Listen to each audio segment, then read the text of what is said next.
Today, I look at Team YouTube on Twitter. I see two other YouTube content creators were hacked, and they were asking for help. I was one of those people 2 weeks ago, and I was hacked. In this video, I tell you how I was tempted to click on the MP4 file the hacker sent me, which ended up installing some virus onto my PC.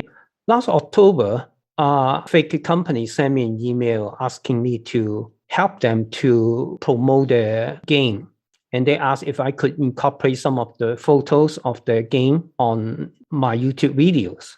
And we have a few negotiations back and forth, and finally I asked them the next step. They said, okay, take a look at the contract I'm sending you. I looked at a contract and it was over 300 megabyte size, and to me it's kind of big. And with that PC, I have the file extension turned on. So I look at the file, there's a .scn at the end of that contract. Then I got back to them and told them that I didn't feel comfortable to open the file. And they replied back saying that, there were many photos were embedded into the file. That's why it was so big. Fast forward to about 2 weeks ago, there was a company representing Nikon and asked me to help them to evaluate their product, or maybe embed a video clip onto my YouTube video. And again, we exchanged quite a few emails. And finally, I asked them, hey, can you send me a MPEG-4 video so I have a better understanding to what you want me to do? And that's what they did. They sent me an MPEG-4 file and also another catalog for their product. These two files were zipped together and were protected with a password also. When I download the files, I did notice some issues which I ignored. Firstly, the file I downloaded from a link with a .nz that is from New Zealand. It's kind of strange because I was using a new PC and I didn't turn on the file extension. Therefore, I didn't pay attention to the file type. My daughter was with me after I downloaded the file, and I told her, I would like to run the file on my spare PC just in case there's some problem with the file. In the past, I have a system set up to run this kind of files just in case I got virus. But I haven't done that for almost 2 years. In order to get that PC to run the test, I will have to spend another hour to set up the PC. Therefore, I took a shortcut. I just ran the virus scan on those two files, and there were no problem. Now, I know virus scan is not foolproof. I shouldn't have skipped that step. Actually, it's very embarrassing talking about all this because I used to teach people how to avoid being get caught with all the virus or ransomware. I did spend 2 years working as IT support for a small business and nonprofit. Anyway, I made that mistake and I tried my best to recover. So I turned off the Wi-Fi to the PC and ran the virus scan, and it didn't catch anything. Then I restored the PC image back to 2 weeks ago. Hopefully, whatever was installed in my PC will be gone. Not until I talked to the experts with Fidelity. They told me, that's not good enough. I do agree with their assessment. Therefore, with that PC, I restored with an image that I took about a year ago. The hacking didn't happen right away.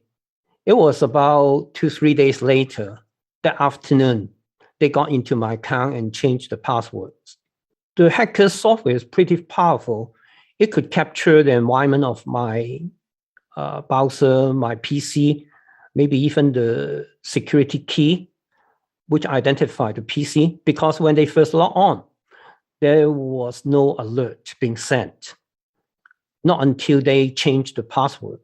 I believe most people first log on to their Google account and then they will click on trust this PC. So the next time they wouldn't have to go through a login process. Another thing is very interesting is they generate a set of security key, hand that over to their partners so that when they log into my Google account to carry on the hacking process, they don't have to go through the two-factor authentication again. I posted my request for help on Twitter's YouTube community, and within an hour, the Didi replied and provided me with very important information related to my channel, and also the cache link to my channel. I then contacted Team YouTube on Twitter, and they asked me to provide them a contact email address, and that has to be a Gmail address. At the same time, they asked me to fill in a form. At the beginning, I have to enter some very simple information, but then when it asked for my channel ID, since I couldn't get to the YouTube, I couldn't get the ID.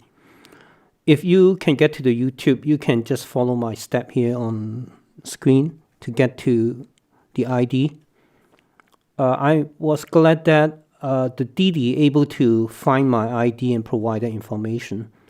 I will create an updated copy of this form in case I got hacked again. Google really need this long URL to help me to recover my channel. I didn't really remember when I start my YouTube channel, so I put down the best guess date. Other things they ask for are very easy to fill in, except one thing is they asked where I usually log into the YouTube to do my video or upload my video. I'm glad I didn't use any VPN, which would have hide my IP address. Now they use it to verify that actually is me using the account. Google was able to stop the hacker from accessing my Gmail account in around 24 hours, and I received daily update. And within a week, I was able to get back my account and also get my YouTube running again. I'm very thankful for Google's support. If you find this video useful, please give me a thumbs up and subscribe. Thank you.